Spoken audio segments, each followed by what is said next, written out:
Well, ladies and gentlemen, this is Free Speech on Air. Francis Capelli speaking, reporting all the way down from the Netherlands, Holland, that small little country, so hard to find for the most of you on the European map. But you heard of it, of course. Amsterdam, Freeport, and Red Light District. That's right.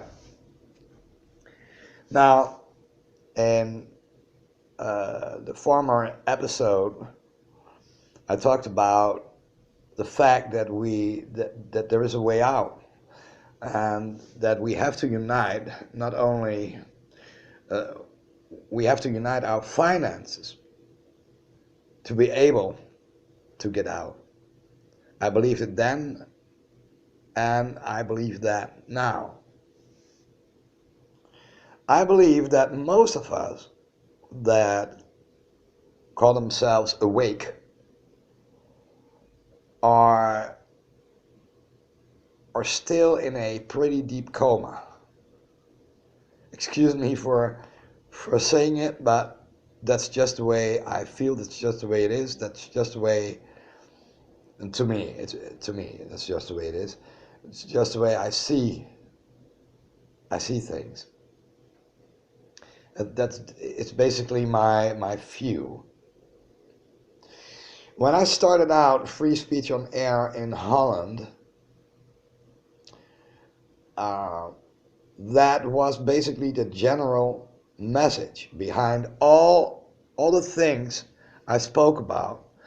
The general message was that those who think that they are awake are asleep. They are dreaming.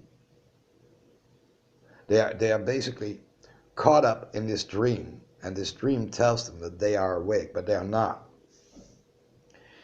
You see, look at the world today. So many people glued to whether it is their television set. Those are the people that we consider dummies, right? Those who watch the ball games and the soap operas and God knows what else. And then you have the other group, the other party, glued to a different kind of screen, their computer screen, looking at the same things, but just from out a different angle. You see, as long as we're in front of those screens, the elite basically gets what it wants. I stated that a long time ago in Dutch, one of the statements was that I could not sincerely believe that David Rockefeller had nothing else to do than type in his name in Google and see what would come out. I could not believe that. I don't believe that the elite is constantly typing in their family name to see what is said about them. Why should they care? As long as things are said without any attempt to turn this beast around, they are safe. That's what I believe. And it might sound that I'm on a very high horse when I state that so far nobody proved me wrong, but that's just a matter of fact. Because there's no evidence whatsoever that the world turned into a more transparent place, a more safe place, ever since we started using the internet.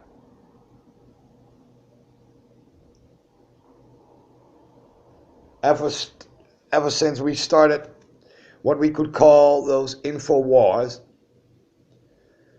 the world just went on. the will of the elite is the only law that is apparently effective. And that's about it, folks. That's what I see, and that's what I believe, and that's what I feel. Even within the group that calls itself awake, there are too many divisions, if you like, to unite that group. You see, look at 9/11, the no plane theory, thermite. No, it was a nuclear underground blast. It was this, it was that, it was controlled demolition. The Bushes were behind it. Larry Silverstein was behind it. This was behind it, that was behind it.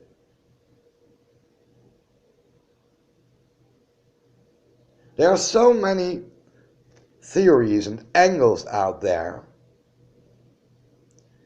And in my opinion, it's all created to serve the needs of the audience. I believe that what we could call the alternative media, the so-called free internet press kind of media, became a dark, more sarcastic, more ogreish kind of entertainment. But it is entertainment still the same.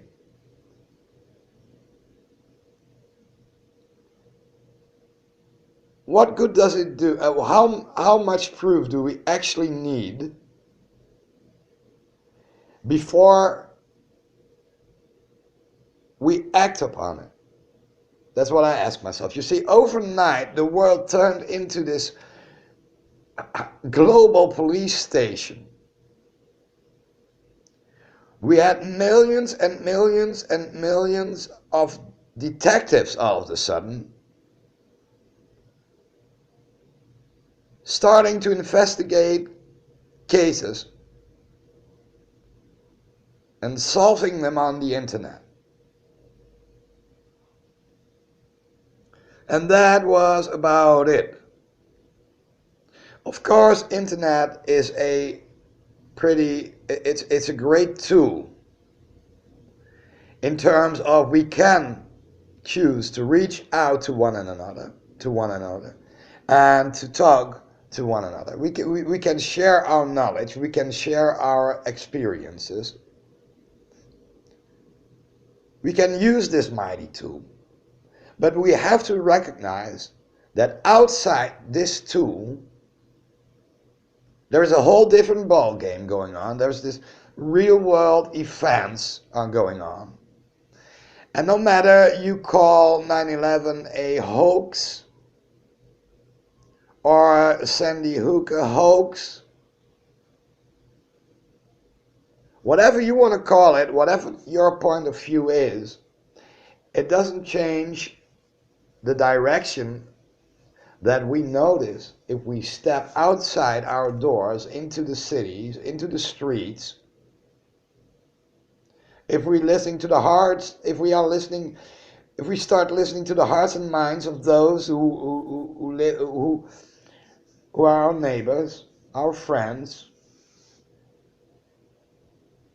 There is a widespread sense of whatever happens, we are not able to stop it. And then there was this other group that is somehow caught up in the belief that they are already changing this planet by exposing, well, whatever it is that they expose.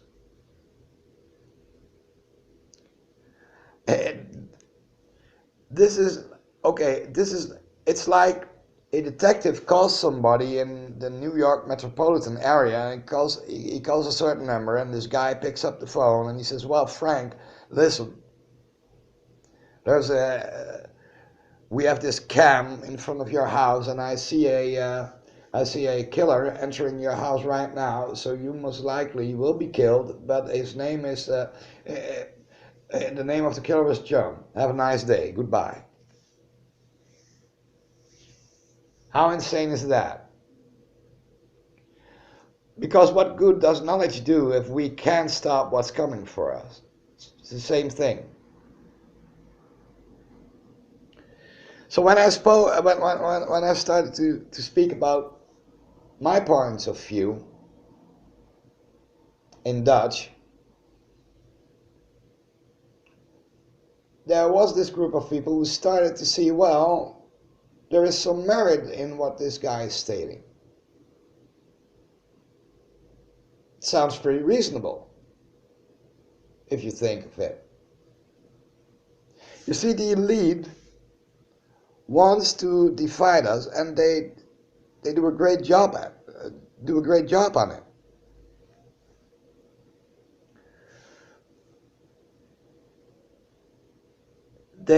The only thing they really fear, it's not the 99%.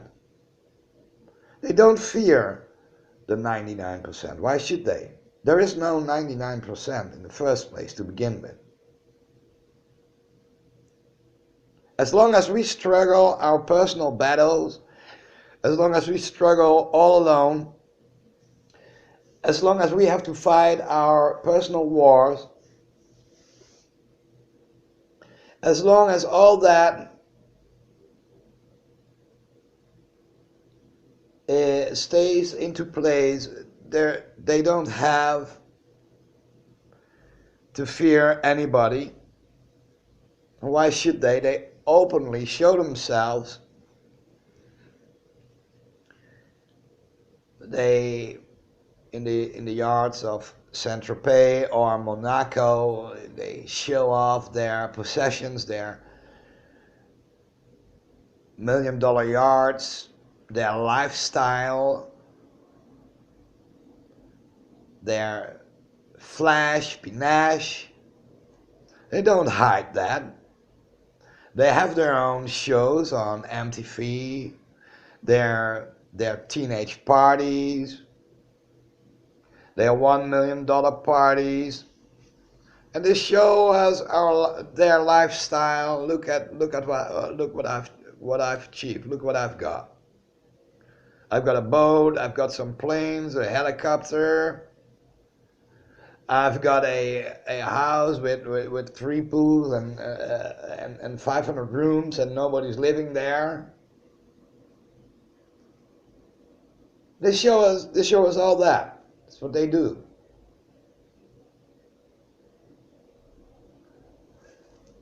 They keep us from uniting. And to my astonishment, the free press, the equivalent of InfoWars and all that, didn't end it.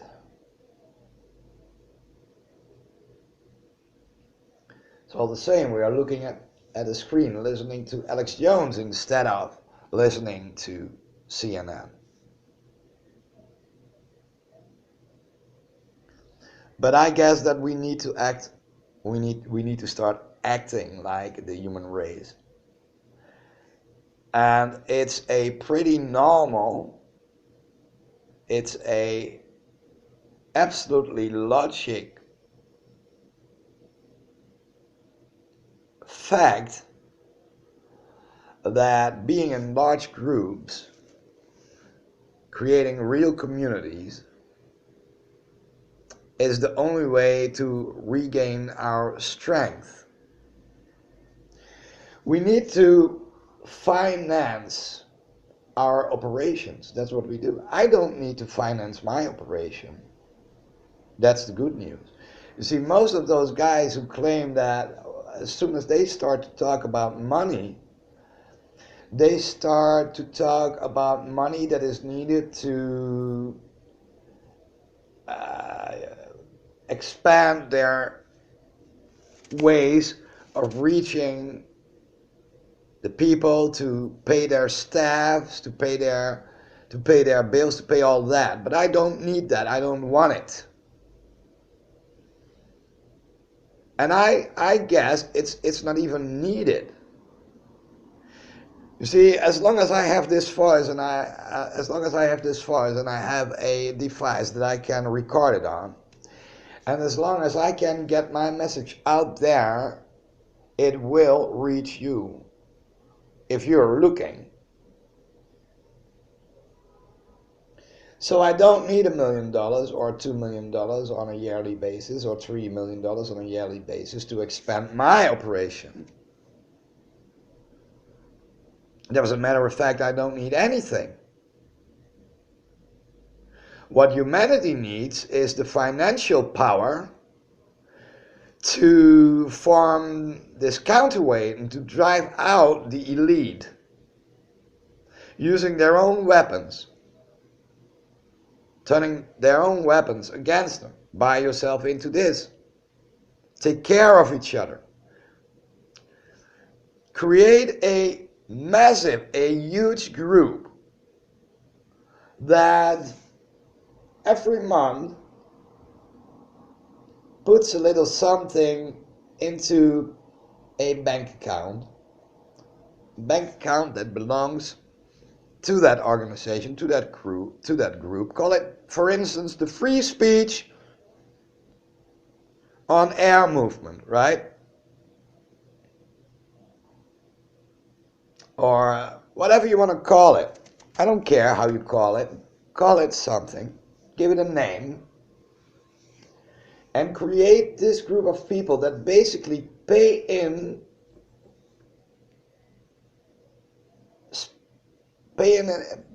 an account for the benefit of the group. So this money, if you pay something in, it's also your money. Now, this way, if you create a large group of, if you would have a large group of people, let's say 10 million people who spend $10 a month, we would talk about, then we would talk about $100 million coming in each and every month. Now, just like Antonio Montana would say, well, that's some serious money, Frank. Yeah, that's serious money. And you can do a lot of good with serious money. You can build an army with that kind of money.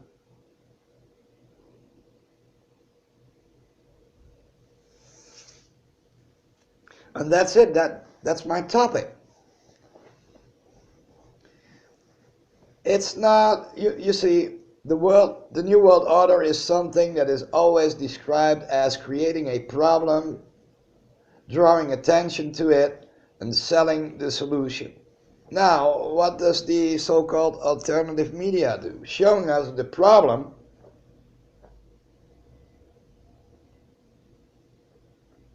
selling some solutions, but that's about it. But I believe that people can do a lot more and can do a lot better than this. I believe that power to the people is a dirty phrase because it says that the people have no power. We have to bring it back to the people, and it's a true statement though. The people don't have power. They don't have any influence whatsoever over whatever politics are going on. They don't have that power.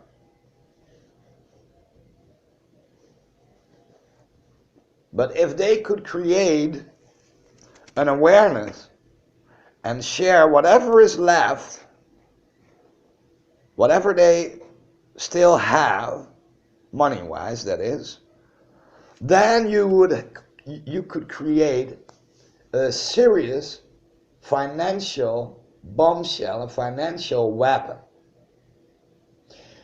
I never believed in revolutions. I mean, there were so many, history recorded so many revolutions and bloodshed, and here we are. And this time it's a global crisis. The same people are still benefiting from it. So what did it all change? I don't believe in violent solutions. I never did. You see, a war, how could you create peace by using war? Or how could war possibly create peace? It only creates vendetta. It creates revenge that sleeps. But it is there, all right. People were hurt. People lost everything in the process. People are angry. And slowly and surely, all those unjust and criminal acts that were committed against them during this war or revolution are they will start, eating away at peace, and they will start to fuel the need for getting even. And that's why I always stated that, whatever comes from revolution, it's a vendetta that sleeps.